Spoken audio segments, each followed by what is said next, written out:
வருடத்தின் ஆகஸ்ட் மாதம் 1ஆம் நாளில் உங்களை சந்திக்கிறதுல மிகுந்த மகிழ்ச்சி அடைகிறேன். தேவன் நமக்கு கொடுத்த வாக்குத்தத்தத்தோடு உங்கள் மத்தியில் வந்திருக்கிறேன். ஹல்லேலூயா.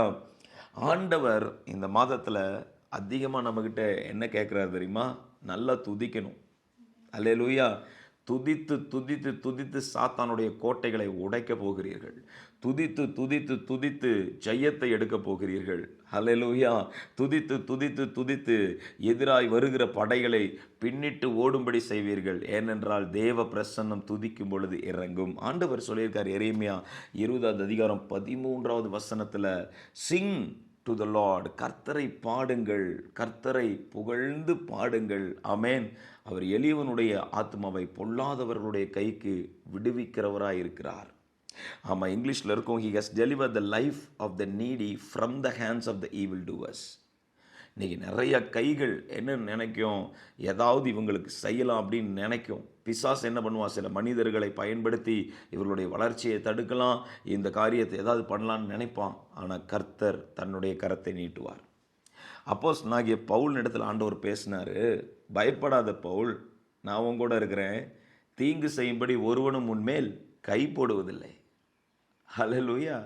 நீ தைரியமாக பேசு, நீ தைரியமாக வாழு, நீ தைரியமாக போ, என் கை உன் கூட வரும்னு ஆண்டவர் சொல்லுகிறார். Amen. Be brave, be of courage. தைரியமாக திடமனதா நம்முடைய இந்த மாதத்துக்குள்ளே பிரவேசிக்கும்படி ஆண்டவர் சொல்லுகிறார். ஏனென்றால் எந்த பொல்லாத கையும் உன்னை நெருங்காதபடி தேவக்கரம் நம்மை பாதுகாத்து நடத்த போகிறது. ஆமென்.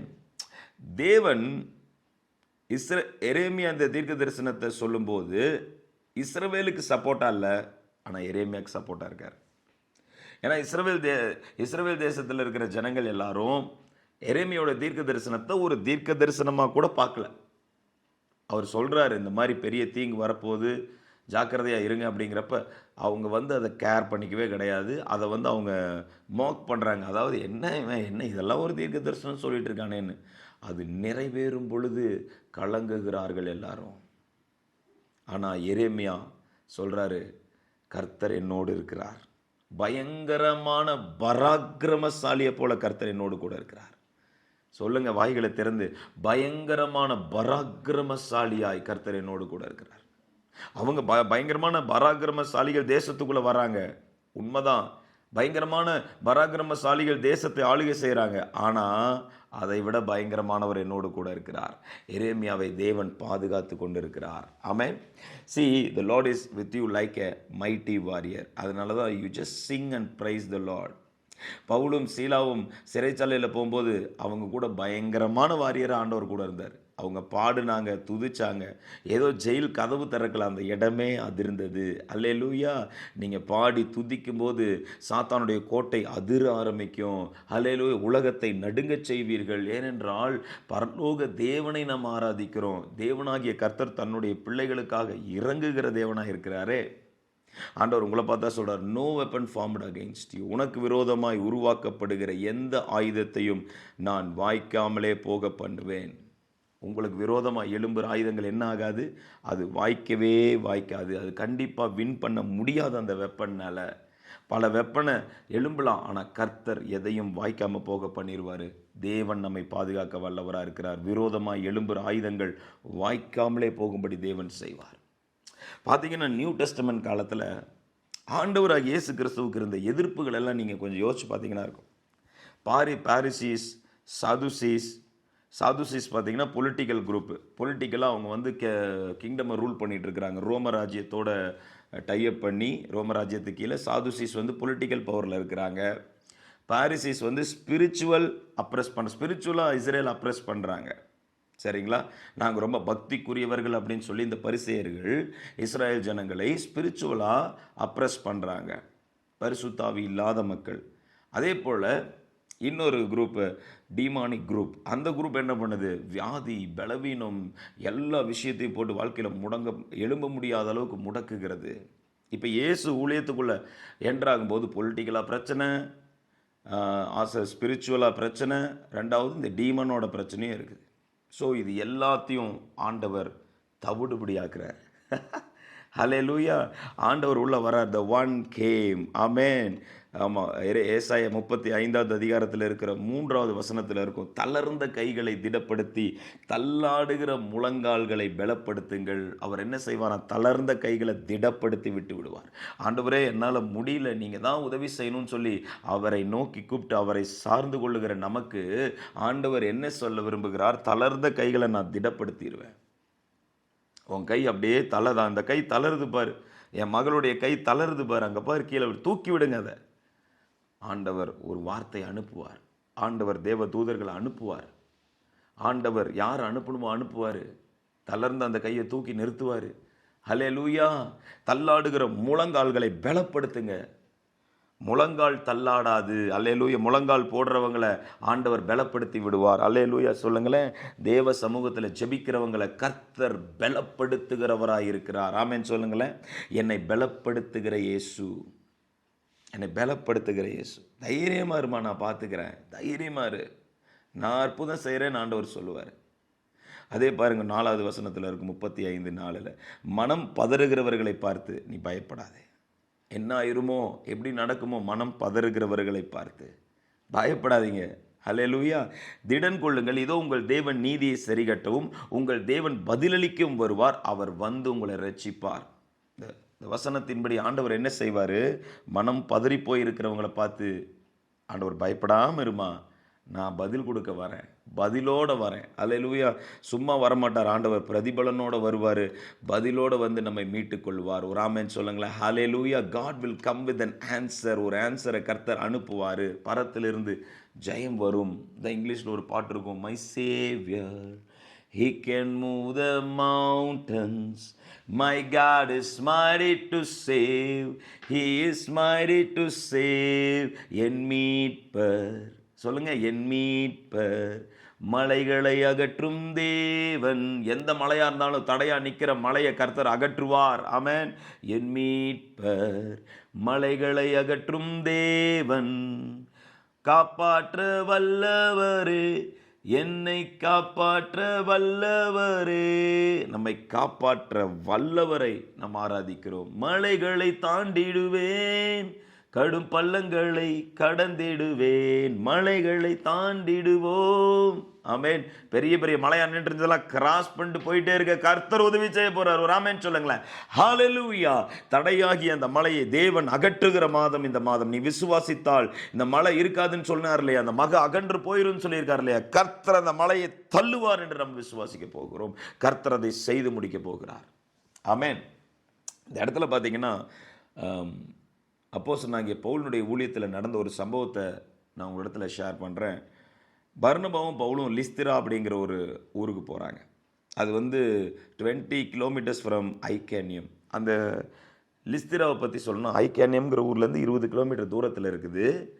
அந்த லிஸ்திராவில் ஜபாலயங்கள் கிடையாது, யூதர்கள் ரொம்ப கம்மி, ஜபாலயங்கள் இல்லை, ஆண்டவரை அறியாத ஜனங்கள் தான் அங்கே இருக்கிறாங்க.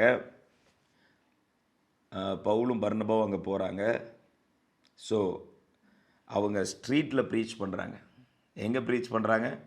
எந்த இடத்துல? தெருவில் நின்று ஆண்டவரை பற்றி பிரசங்கம் பண்ண ஆரம்பிக்கிறாங்க. நம்ம எங்கே நிற்கிறோமோ அதுதான் நமக்கு ஸ்டேஜ். ஹல்லேலூயா. நம்ம யார் முன்னாடி நிற்கிறோமோ, எந்த ஒரு ஆத்மாவை கர்த்தர் காமிக்கிறாரோ அதுதான் நம்முடைய பிரசங்க பலிபீடம். ரைனார்ட் பாங்கி அதான் சொல்லுவார், தட் இஸ் மை ஸ்டேஜ். எங்கே ஆத்மாக்கள் இருக்கணும் அதுதான் ஸ்டேஜ். அங்கே தான் ஆண்டவருடைய வார்த்தை போகணும். ஹல்லேலூயா. ஆமாம். ஏன்னா பிதாவை எங்கும் தொழுது கொள்ளுகிற காலத்தில் நம்ம வாழ்ந்து கொண்டிருக்கிறோம். அப்போ பவுல் அங்கே போயிட்டாரு. பவுல் போயிட்டு தன்னுடைய சாட்சியை சொல்ல ஆரம்பிக்கிறாரு. இந்த ஜனங்களுக்கெல்லாம் ஆண்டவருடைய வார்த்தையை சொல்லலான்னு சொல்லி அங்கே இருக்கிற ஜனங்களை எல்லாம் கூட்டி வச்சு ஆண்டவருடைய வார்த்தை பிரசங்கிக்க ஆரம்பிக்கிறாங்க. பவுல் சொல்கிறாரு, நான் தமஸ்குக்கு போகிற வழியில் ஒரு லெட்டர் வாங்கிட்டு வந்துட்டு இருந்தேன். திடீர்னு வானத்துலேருந்து ஒரு வெளிச்சம் அடிச்சுது.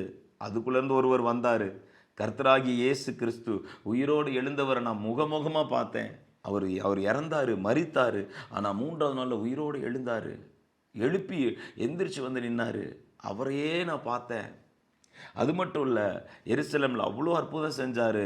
அத்தனை முடவர்களை எழுப்பினார், அத்தனை சப்பானிகளை எழுப்பினார், அத்தனை குருடர்களுக்கு பார்வை கொடுத்தாரு. அவ்வளோ பாரத்தோட வாழ்க்கையை முடிஞ்சிருச்சுன்னு வர்றவங்களையெல்லாம் இயேசு தொட்ட மாத்திரத்தில் எல்லா பிரச்சனையும் மாறிச்சு. இதெல்லாம் பிரசங்கத்தை கேட்டே இருந்த பிறவியிலேருந்தே சப்பானியாக இருக்கிற ஒருத்தன் ரொம்ப ஆர்வமாக அதை கேட்குறான். வாட் இஸ் திஸ், புதுசாக இருக்கே. ஏன்னா இவன் இருக்கிறது லிஸ்திரால், எருசலேமுக்கு லிஸ்திராவுக்கு ரொம்ப தூரம் இல்லையா. புதுசாக அந்த செய்தி கேட்குறான்.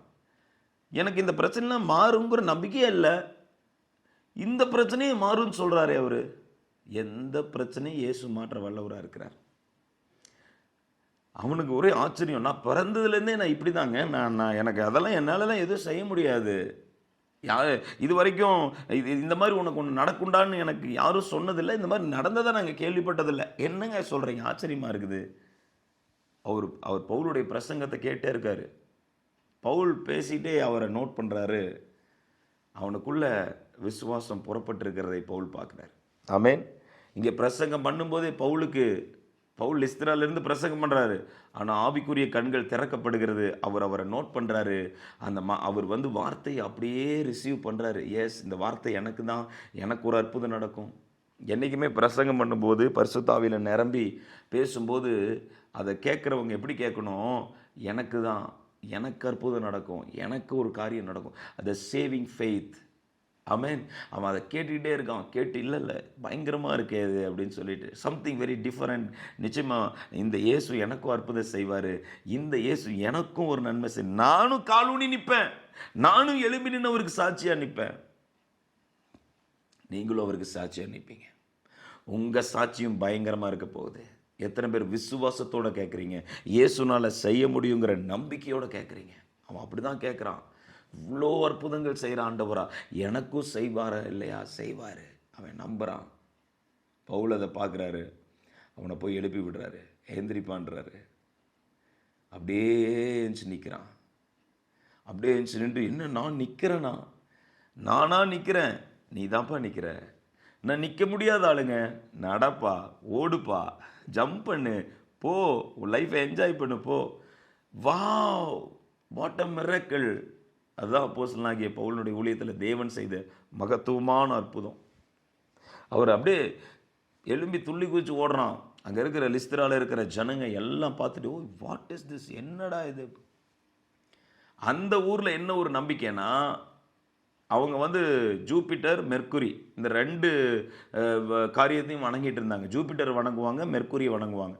ஒரு நாள் அவங்களுக்குள்ளே இருக்கிற நம்பிக்கை என்னென்னா, ஒரு நாள் ஜூபிட்டரும் மெர்க்குரியும் நம்ம பூமியில் இறங்கி நடக்கும். அவங்களோட நம்பிக்கை என்னென்னா, ஒரு நாள் பூமியில் உலாவுச்சு, இந்த லிஸ்திராக்கு வந்துச்சு, இந்த ரெண்டுமே வந்துச்சுங்கிற ஒரு நம்பிக்கை. தேவன் அவங்களுடைய ட்ராக்லேயே போகிறாரு. பவுலும் பர்னபான்னு 2 பேர் அனுப்புகிறாரு. அவங்க பார்த்தது மெர்க்குரி தான் இறங்கி வந்துருச்சாட்டிருக்கு, ஜூபிட்டர் தான் இறங்கி வந்துருச்சாட்டிருக்கு. அவங்க புரிகிற மாதிரியே அவங்களுக்கு அனுப்பி, அவங்க உடனே என்ன பண்ணிட்டாங்க, மெர்க்குரி ஜூபிட்டர்னு சொல்லிட்டு பவுலையும் பர்னபாவையும் பயங்கரமாக கெடா வெட்டி பயங்கரமாக பண்ணணும்னு நினைக்கிறாங்க. அப்போ சொல்கிறாங்க, பவுலும் பர்னபாவும் கிடையாது, சொல்லியிருக்காருல, குருடருடைய கண்களை திறக்கும்படி உன்னை நான் அனுப்புகிறேன்னு சொல்லி பவுலை நிறைவேற்றாரு பாருங்க. அந்த இடத்துல இருக்கிற எல்லா ஜனங்கள்ட்டையும் சொல்கிறாங்க, இல்லை அவரோட எங்களை கம்பேர் பண்ணாதீங்க, ஹீ இஸ் மைட்டி காட், அவர் சர்வ வல்லமை உள்ள தேவன், அவர் பயங்கரமானவர், ஆமேன், அவர் உன்னதமானவர், ஒரு பரிசுத்தமானவர், நாங்களும் உங்களை மாதிரி ஒரு மனுஷங்க தான். அப்போஸ்தலனாகிய பவுல் லெட்டர்ஸ் கடிதங்கள் எழுதும்போது, நான் அப்போஸ்தலனாகிய பவுல் இயேசு கிறிஸ்துவால் அழைக்கப்பட்டவன், தெரிந்து கொள்ளப்பட்டவன்லாம் எழுதுவார். அது சபைக்கு எழுதும்போது. ஆனால் இவங்க சபைக்கு வராத ஜனங்களோட கர்த்தர் பவுல் என்ன சொல்கிறார் அந்த ஜனங்களோட, நான் உங்களை மாதிரி ஒரு சாதாரண மனுஷன், உங்களை போல தான் நானும். அவர் யார், அவர் பயங்கரமாக வானத்தையும் பூமி உருவாக்கினவர்னு சொல்லி எல்லாத்தையும் அவங்கக்கிட்ட தெளிவாக எக்ஸ்பிளைன் பண்ணுறாரு. அந்த ஜனங்கள்லாம் ரசிக்கப்படுறாங்க, ஜனங்கள்லாம் தொடப்படுறாங்க, ஆண்டவர் அவங்கள தொடராரு. அதுக்கப்புறம் பார்த்தீங்கன்னா, இவ்வளோ பெரிய அற்புதம், ஒரு சப்பானி, பிறவி சப்பானி எழும்பி நடந்துட்டான். பின்னாடியே யூதர்கள் வராங்க. பின்னாடியே யார் வரா, யூதர்கள் வராங்க. அந்த யூதர்கள் பவுலை கல் எடுத்து அடித்து அவரை எல்லாரும் கண்ணு முன்னாடி பவுலை செதைக்கிறாங்க. செதைச்சு இவன் செத்துட்டான்னு சொல்லி கொண்டு போய் ஊருக்கு வெளியில் போடுறாங்க. அவ்வளோதான், இவன் அவுட், இவன் முடிஞ்சிட்டான் அப்படின்னு சொல்லி. சீசர்கள்லாம் பார்க்குறாங்க. அவங்க எல்லாம் அடித்து முடிச்சுட்டு போனதுக்கப்புறம் சீசர்கள் போய் அவரை பார்க்குறாங்க. அவர் எழும்புறாரு. அல்லேலூயா, திரும்ப எழும்புறாரு, ஆண்டவருக்கு சாட்சி எழும்புறாரு. அவர் தான் பவுல் சொல்லியிருக்காரு, மிகுந்த பிரச்சனைகளோட நம் பரலோக ராஜ்யத்துக்குள் நுழைவோம். இந்த லைஃப் ஈஸி கிடையாது. ஆனால் தேவன் நம்மை பலப்படுத்துவார். ஆமென் சொல்லுங்களேன். சொல்லுங்கள், தேவன் நம்மை பலப்படுத்துவார். இந்த பாதையில் கர்த்தரே புது பலனாக இறங்கி வருவார். அதான் பாட்டு இருக்கும், இன்பத்தில் துன்பம் நேர்ந்திடும், இருளாய் தோன்றும் எங்கும், சோதனை பெருகு வேளையில் சொல் கேட்கும் செவியில், பரத்திலிருந்து ஜெயம் வரும், பரலோகத்திலிருந்து ஜெயம் வரும், மகிமையிலிருந்து உத்தரவு வரும். கர்த்தர் அங்கிருந்து எனக்கு உத்தரவு கொடுப்பாரு, கர்த்தர் என்னை திரும்ப எழுப்பிடுவார். இன்னைக்கு ஏதோ ஒரு சோர்வில் துவண்டு போய் நீங்கள் கிடக்கலாம். துவண்டு போய் கிடக்கிற உங்களை பார்த்து ஆவியானவர் சொல்கிறாரு, திரும்ப நீ எழும்ப போகிறாய். உனக்கென்று வைத்திருக்கிற இலக்கு பெருசு, நீ போக வேண்டிய தூரம் பெருசு, நீ அடைய வேண்டிய காரியங்கள் பெருசாக இருக்குது. எனவே இந்த மாதத்தில் ஆண்டவர் உங்களோடு சொல்லுகிற காரியம் தான், மகனை எந்த சூழ்நிலை நீ பாடி துதி. எந்த கடினமான சூழ்நிலையாக இருந்தாலும் ஓஷிப் பண்ணிட்டே இரு. உன் நாவுகள் துதித்து கொண்டே இருக்கட்டும். பெரிய கட்டுகளை தேவன் இந்த மாதத்தில் உடைக்கப் போகிறார். பெரிய அற்புதங்களை இந்த மாதத்தில் தேவன் செய்ய போகிறார். பொல்லாதவர்களுடைய கைக்கு தேவன் நம்மை தப்புவித்து நடத்துகிறவராக இருக்கிறார். ஆமென். பொல்லாத கரங்கள் நம்மை தொடுவதில்லை. தேவன் நம்மை பாதுகாக்க வல்லவரும் போதுமானவருமா இருக்கிறார். ஆமென். சரி, கண்களை மூடி நம்ம ஜெபிப்போமா? Thank you Lord. நன்றி பரிசுத்த ஆவியானவரே. இந்த காலை வேலைக்காக உம்மை துதித்து மகிமைப்படுத்துகிறோம்ப்பா. ஆண்டவரே, இந்த மாதத்தில் ஆண்டவரே நீர் சொல்லியிருக்கிற வாக்கு தத்தத்தின்படியே ஆண்டவரே எங்களை விடுவித்தருளும். பொல்லாதவருடைய கரங்களுக்கு ஆண்டவர் எங்களை காத்து நடத்தும்படிக்காய் சொல்லி ஜெபிக்கிறோம்ப்பா. ஆண்டவரே, உம்மை பாடி துதிக்கும் பொழுது ஆண்டவரே பலவிதமான அரண்களெல்லாம் நிர்மூலமாக வேண்டுமாய் சொல்லி ஜெபிக்கிறோம். உம்முடைய பிள்ளைகளுடைய வாழ்க்கையில் மகிமையின் ஆசீர்வாதங்கள் உண்டாவதாக, புதிய ஒரு ஆரம்பம் உண்டாவதாக, புதிய புதிய நன்மைகள் வருவதாக, சரீரத்தில் நல்ல சுகம் உண்டாவதாக. ஆண்டவரே அப்பா, சரீரத்தில் அற்புதமான சுகத்தை விடுதலையும் கொடுங்க ஆண்டவரே. தடையாக இருக்கிற காரியங்கள், திருமண தடைகளை உடைக்க போகிறதுக்காக ஸ்தோத்திரம் ஆண்டவரே. ஆண்டவரே, வீட்டு காரியங்கள் ஏற்பட்டிருக்கிற தடைகளை உடைக்க போகிறதற்காக ஸ்தோத்திரம் ஆண்டவரே. தொழிலில் ஏற்படுகிற முடங்கி இருக்கிற சூழ்நிலைகளை திரும்ப எழுப்ப போகிறதுக்காக ஸ்தோத்திரம். கர்த்தர் நீர் நடத்த வல்லவரும் போதுமானவருமா இருக்கிறீரப்பா.